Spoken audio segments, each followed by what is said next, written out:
Благодариме за можноста, уште еднаш, да ги споделиме она што сме го нашле, дека е добро и се нашло добро во нашиот живот, во животот на нашите блиски луѓе, пријатели, кои што сме ги виделе, знаејќи дека сето тоа може да биде од помош и за нас овдека, исто така и за нашите пријатели со кои живееме и за сите оние кои што имат потреба во овој свет, а за кои може да се најдеме од помош.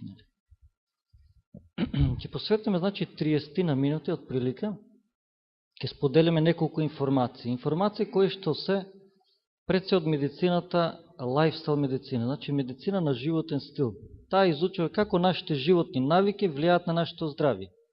Која ќе споредат различни земји, различни животни особини, од таму се влечат некои заклучици. Ке видите многу интересно таа наука епидемиологија, која пред се во времето околу Втората светска војна, гледајќи ги разликите во некои места и после тоа, забележале дека кога луѓето се на некоја сиромашна војна исхрана, кога нема ништо друго освен компир и не знам што таму, дека многу подобро се однесуват отколку пред тоа. И заклучиле дека никој пат пред тоа не мислеле дека храната има врска со такви болести. Тогаш заклучиле дека има некаква врска и доктори почнале да ги испитуваат тие работи во своите клиники со пациенти кои што сакаат променет животен стил. Резултатите биле многу добри. Има еден таков доктор кој работи со мултиплекс склероза и по Втората светска војна некаде околу 20 години работел со такви пациенти.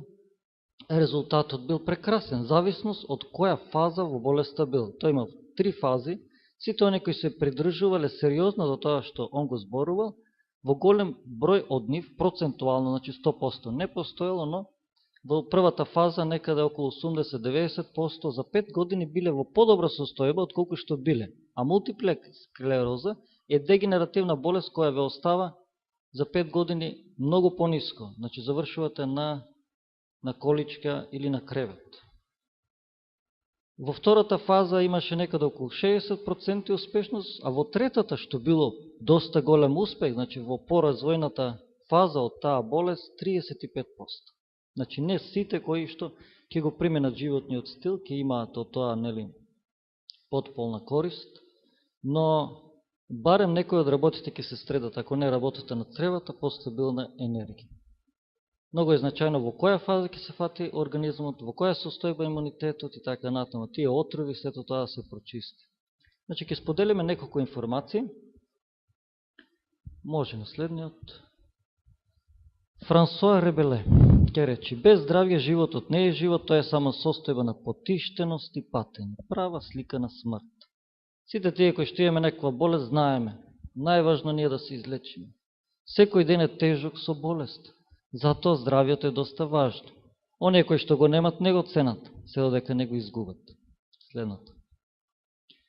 Доктор Ханс Дил ќе рече: современата епидемиологија, тоа е проучување на разликите на појава на болести меѓу различни популации во светот. Различни популации, некои болести ги има повеќе, некои помалку. Зошто е тоа така, нели? Ја открива тајната дека поголемиот број од овие современи болести се поврзани со начинот на живот. Иако ќе слушнете, медицината вели лек за тоа нема. Тие се во суштина болести на изобилие, во кој човекот премногу јаде, премногу пие и пуши, а премалку се занимава со телесни активности. Следното. Многу јасно е зашто зборува тоа. Во Македонија во 2005 е проценето дека главните причини за смртноста ќе се во главном од кардиоваскуларни болести, околу 60%. Дали знаете дека во целиот свет по региони, Источна Европа е на прво место по болест на кардиоваскуларни. Што значи, поголеми шампиони сме и од Америка, и од Западна Европа, по оглед на смртност на кардиоваскуларни болести. Зошто?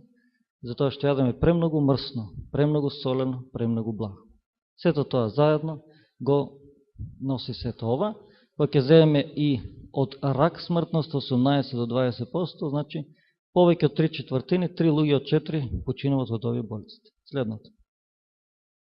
Каква е ситуацијата во други држави? Скоро е слична, но таму ќе имаме нешто помалце, можеби кардиоваскуларно и рак и така натаму. Следното.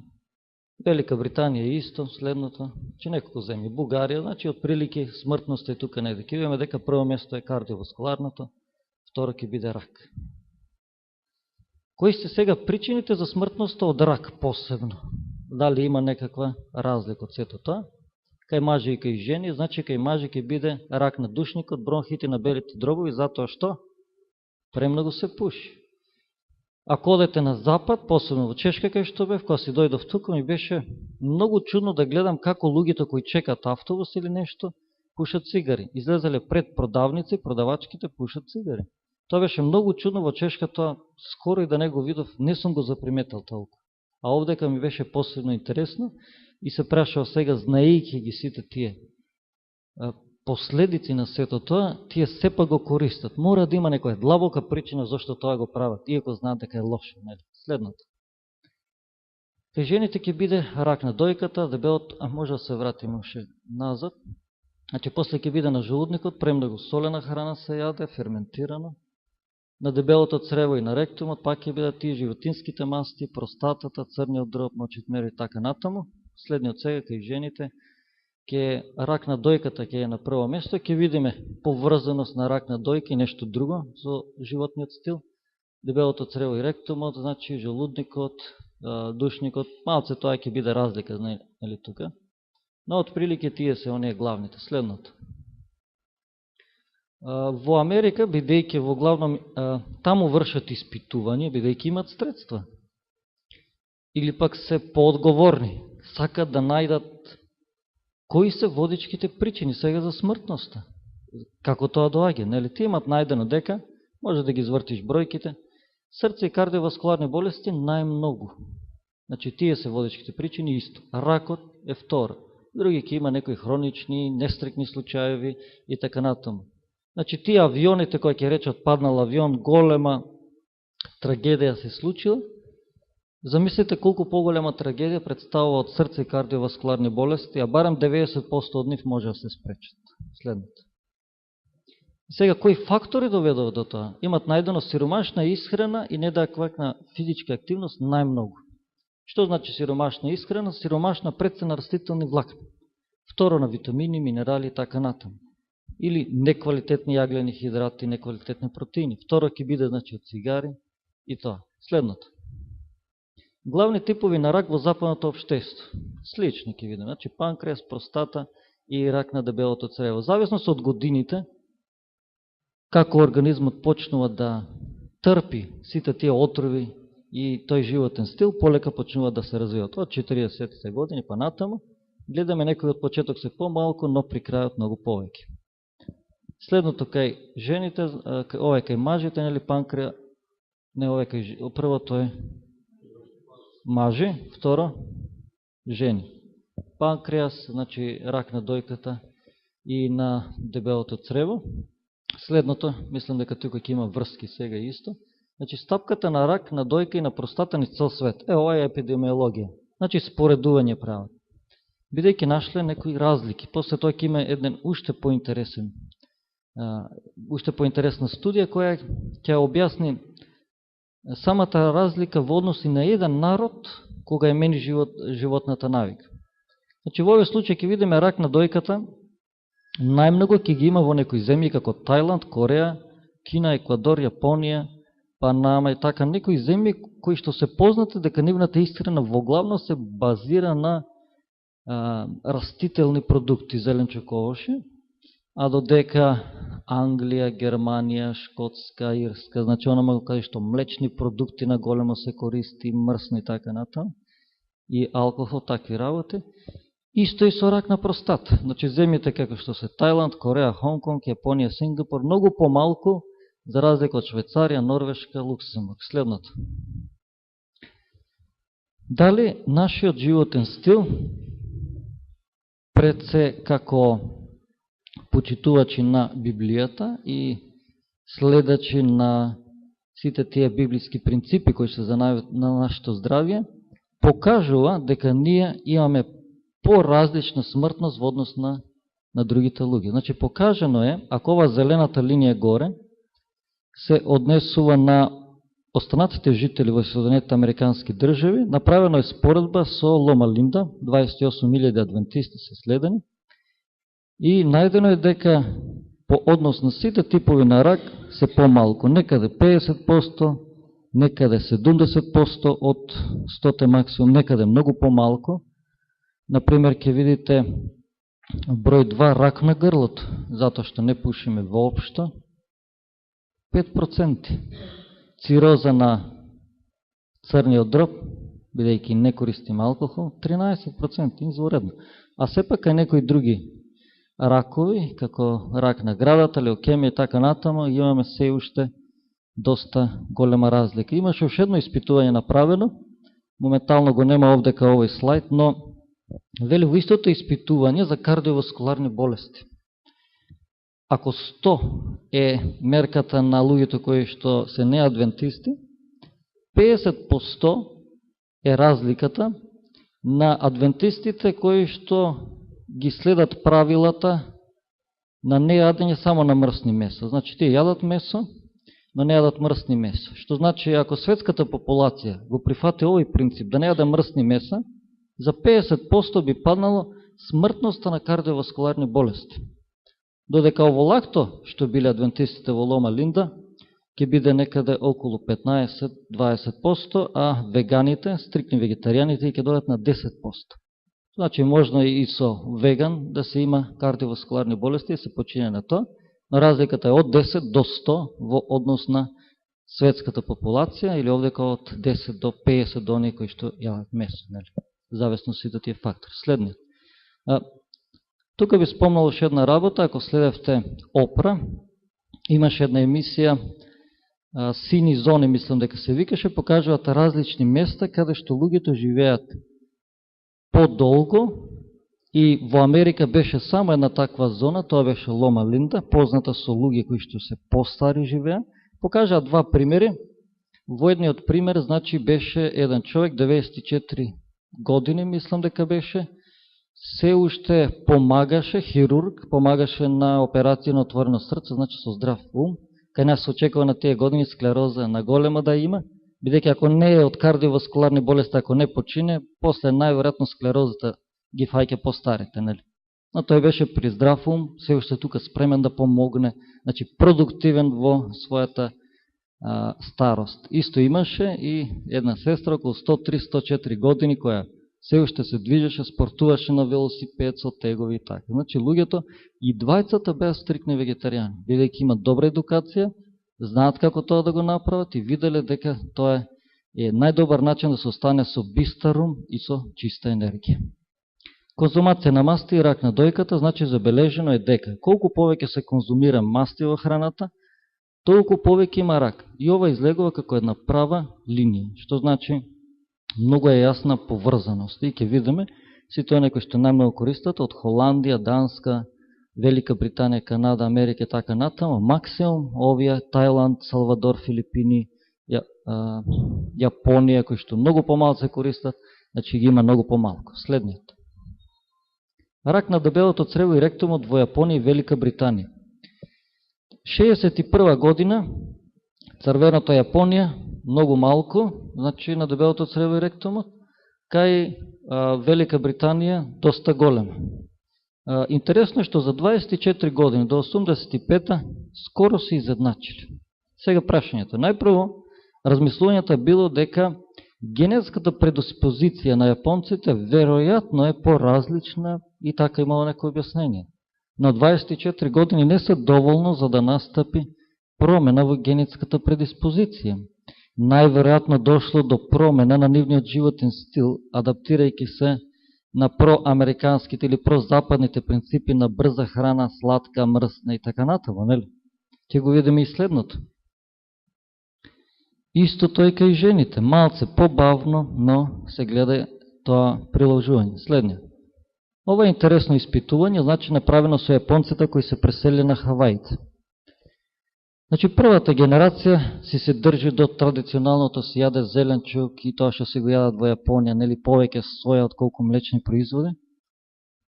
Но втората, третата генерација, школувајќи се повеќе се прилагодуваат на тој брз принцип на пица, на шпагети и тама што се јаде.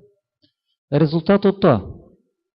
Рак на дебелото црево, ако во Јапонија на 100.000 имаме 78 починати, а другите што се не јапонци на Хаваите се 368, значи во таа генерација која се преселиле на Хавај 371, изедночување. Тоа е многу добро сведочи во однос на промената. Ако останале во Јапонија, овие луѓе кои тука починале од рак на дебелото црево, на ова болест, таа разлика од 300 луѓе нема да починат. Нивниот животен стил ќе ги заштитил по однос на ова болест. Исто на ректумот 297 со 204. На простатата од 14 на 154. Значително покачување. На дојката од 300 на 1200. Значи, еве го каде лежи решението. Ќе каже еден од водачите на Сдруженијата за рак, вели во Америка, на нас не ни треба години со истражувања и фрлање пари. Она што го имаме, да го спроведеме во дело, стапките на смртност ќе паднат. Тоа е толку едноставно. Значи и другите женски болести, слично. На белите дробови, слично. Сега ќе видиме една интересна работа. Желудник и хранопроводник. Од 1331 на 397, скоро изедночување, исто е на хранопроводникот. Зошто? Затоа што јапонците јадат доста солена храна и ферментирана храна. Пред година-две почина еден човек кој што ги преживеал и првата и втората атомска бомба. На чуден начин се нашел во тие ситуации, преживел и почина, значи во своја старост, но почина од рак на желудникот. Значи тоа е едно големо искушение за јапонците да се јаде на таква храна, нивната храна е штетна. Значи со тоа префрлување тука, значи тие генерации, доколку си останале тамо ќе починале, ваму на ова диета се спаселе од таа смртност. Одредена бројка. Следната. Сега бројката на смртност од рак според разни фактори. Тоа е направено во Оксфорд. Од храната 35%. Храната влија 35%. Не е 100%, но 35%. Главен фактор. Второто ќе биде цигарите, значи сите тие отрови дополнително, инфекции и така натаму со помали вредности. Алкохолот, ако земеме 3. Заедно храната, цигарите, алкохолот прават 65-68. Значи, околу 70% имаме работи што ние директно можеме да ги сменеме. Тоа влија од животниот стил. Нема 100%, но 70% не е малку. Следното. Ево го ова кажување, значи од Габриел Фелдман, директор на простата и рак на дебелото црево и на ректумот, во тоа Американско здружение за рак, ќе рече на нас не ни треба години со истражување. Ако луѓето го спроведат она што го знаеме, денес стапките со рак ќе паднат, тоа е толку едноставно. Следно. Доктор Ху Чинг Ли ќе каже на едно советување заедно со Светска здравствена организација 1998 година, ќе рече количината и видот на храната која јадеме се основа која го диагностицира човековото здравје. Значи, ако чуеме некој како се храни, од прилика може да диагностицираме кои болести. Не може да видиме 100% како што видовме, но со 70% може да кажеме кој орган ќе страда. Ако се јаде премногу меѓуоброци, најверојатно ќе страда, значи, дигестивниот систем и се што е поврзано со него. Ако се јаде премногу мрсно, тоа ќе ги запушува артериите. Тоа е многу лесно, нели? Следното. Исхраната е како главен фактор оди во диагностиката на хроничните болести, укажувајќи, значи, за тој развој. Следното. Може да се вратиме на ова. Значи, и покрај тоа што се знае, многу измени не се случили. Зошто не се случило кога тоа се знае? И покрај тоа концепти не воделе кон измена на правилата или праксата. Во многу земји во развој останува политиката на исхрана да се занимава само со неухранетост, а не се занимава со превенција на хронични заболувања.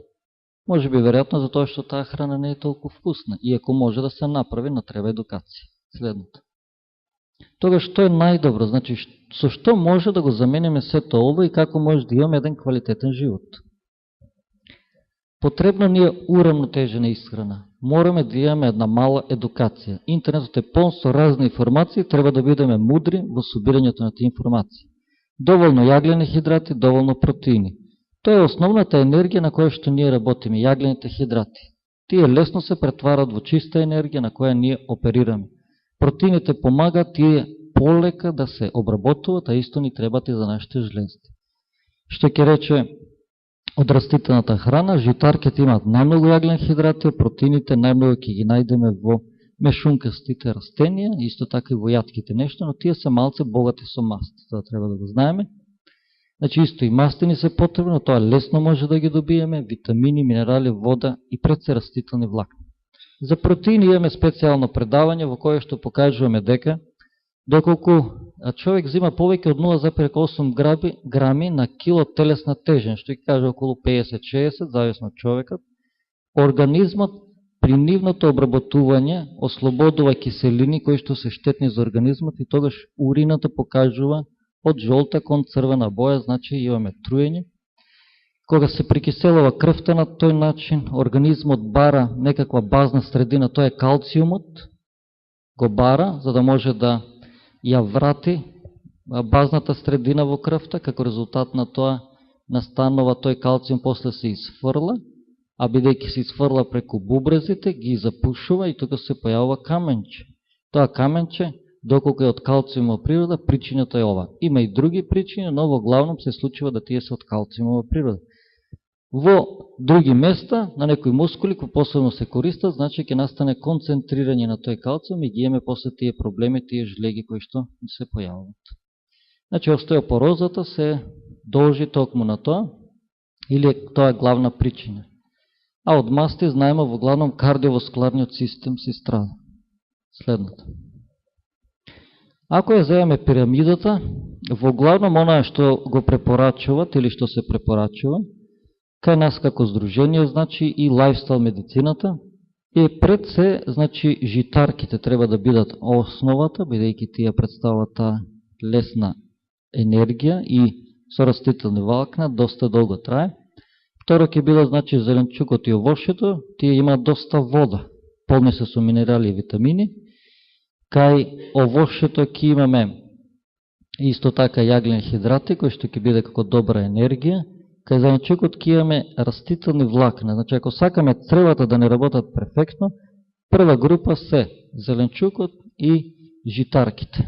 Додека овошјето па има распуштливи влакна, како јаболката што е, тие се многу добри, ако сакаме да прочистиме жолчката или бубрезите, нели, ако имаме некои каменчиња, има една таква лесна терапија, 2-3 дена се оди на јаболков сок или на јаболка, на третиот ден се пие малку маслинова масло, која ќе помогне да се отворат каналите, да се прочисти, и тогаш е добро да користиме активен јаглен, бидејќи тие отрови пак ќе се вратат назад. Да не се вратат назад, пак да не труват, значи во тој момент активниот јаглен ќе го фати тој отров, ќе го прочисти, ќе го извади натвор.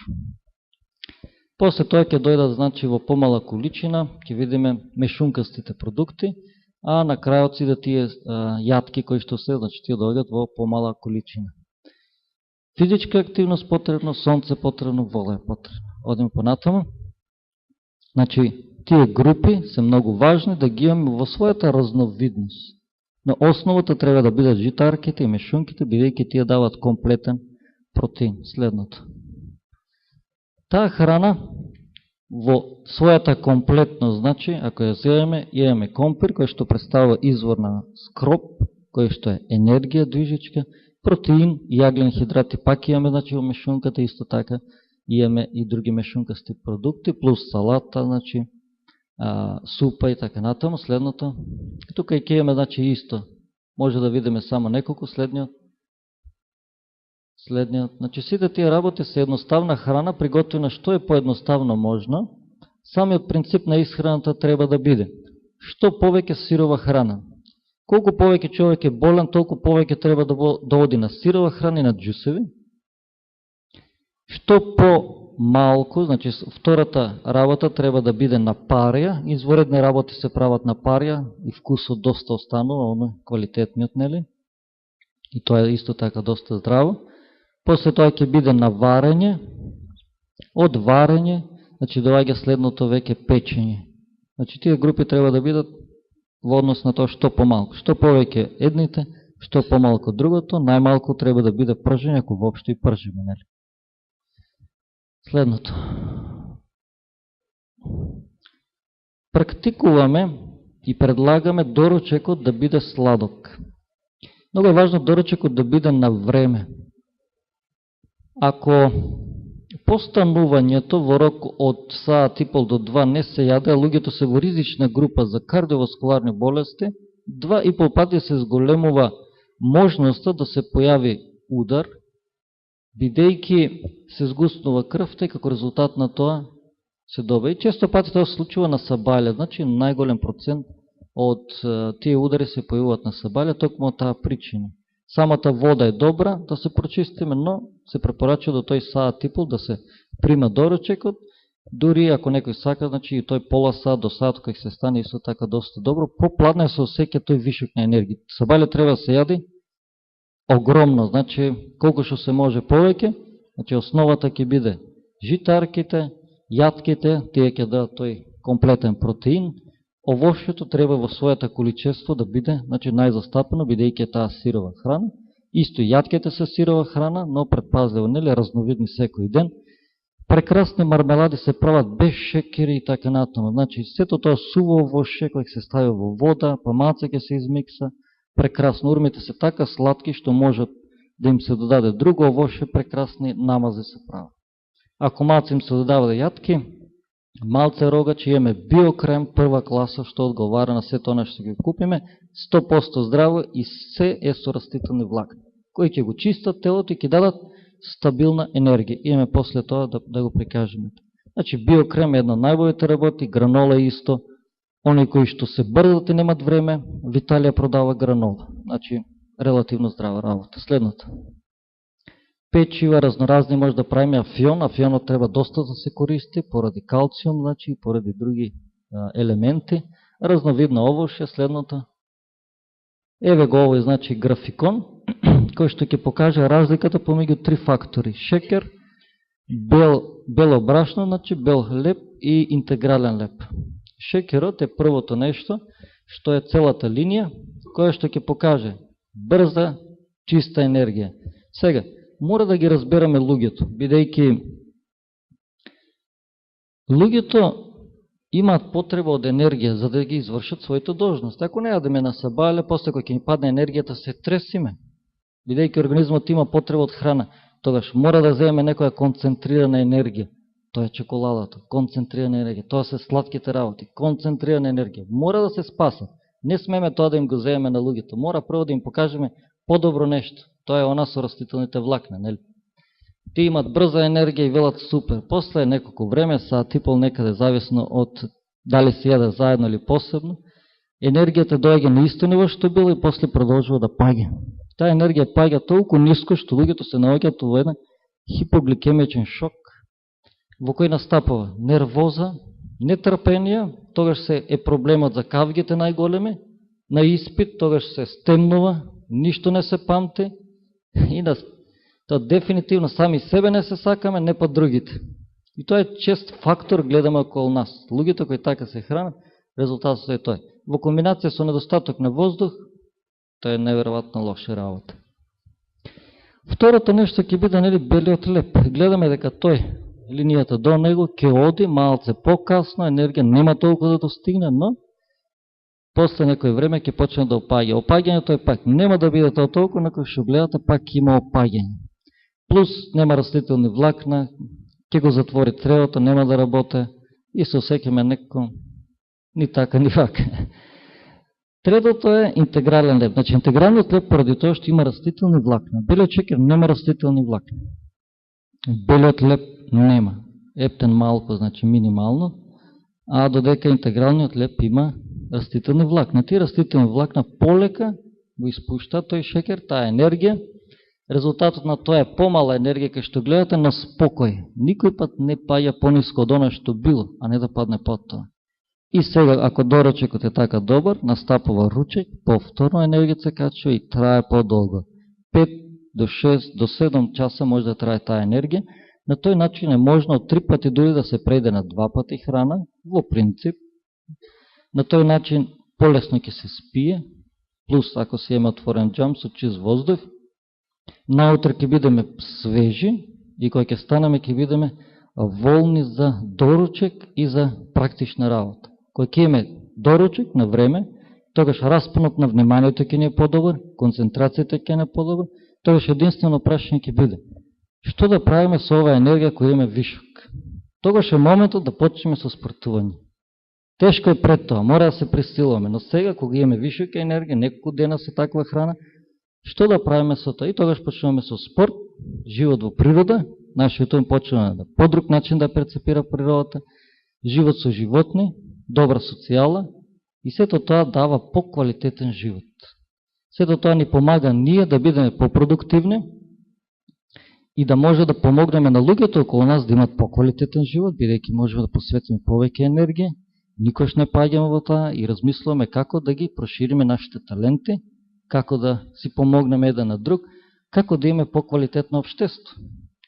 Ова нешто го имат пробано во една институција со деца, кои што биле таму проблематични деца, значи како поправен дом, ги ставиле на таква вегетаријанска храна, без шекери, без сладки работи, одредени месеци, и забележили смирување на проблемите помеѓу нив. Наградно ги однеле на сладолед. Чисто да се види, нели, тоа сладолед, привлечно нешто. Резултат на тоа, на сладолед почне да се тепат едни со други. Нешто се случило, значи, во самата функционалност, која што го порушила тоа нешто. Не секој пат ќе се случи така, но законитостите упатуват на тоа дека енергетски оваа храна е квалитетна, помага доста, макар и 20 и 30% да е, ја знаеме, и сонцето има влијание, ако сме затворени, ако е тумурно, и воздухот има влијание, социјалниот живот има влијание, идејата во животот што имаме, дали ни се остварува или не, исто има влијание, работните услови, каде што живееме и работиме, сето тоа си има своје влијание. Ако зборуваме макар и за 20-30%, мислиме дека вреди, бидејќи ни дава поквалитетен живот. Тој квалитетен живот не треба да го задржиме само за себе, туку може и да го поделиме со другите, да помогнеме. Затоа сме ние тука тоа да го споделиме, каде што може да се помогне, и имаме направено испечатано рецепти со мени, за оние кои што сакат полесно. На самото мени, ако е напишено каша од просо, имаме доле рецептот како се прави, од прилика, нели? Биокрем, рецептот. Растително млеко, значи рецептот како е направено. И на тој начин сакаме да се помогнеме. Еден лист имаме дополнителен со комбинација на храната, како да се комбинира режимот, кога да се јаде, колку да се јаде, зошто да комбинираме, зошто не. И конкретно имаме и за некои терапии направено од сите тие центри за здрав животен стил и докторите кои се занимаваат со тоа, значи пренесуваме информација. Доколку имате потреба, повелете, може да споделиме. Ако некој од вас знаете дека би сакал да проба, значи тука сме да помогнеме, викнете, ќе направиме некој рецепт, ќе се подружиме во некоја прилика, ќе направиме неколку џусеви, неколку биокремови, неколку супи, значи се тој принцип е добро да го знаеме, затоа што сето тоа можеме и да уживаме во тоа, таа енергија да имаме и во нашиот живот, да помогнеме на другите. Ако луѓето видат дека уживаме во тоа, можеби ќе решат да пробат.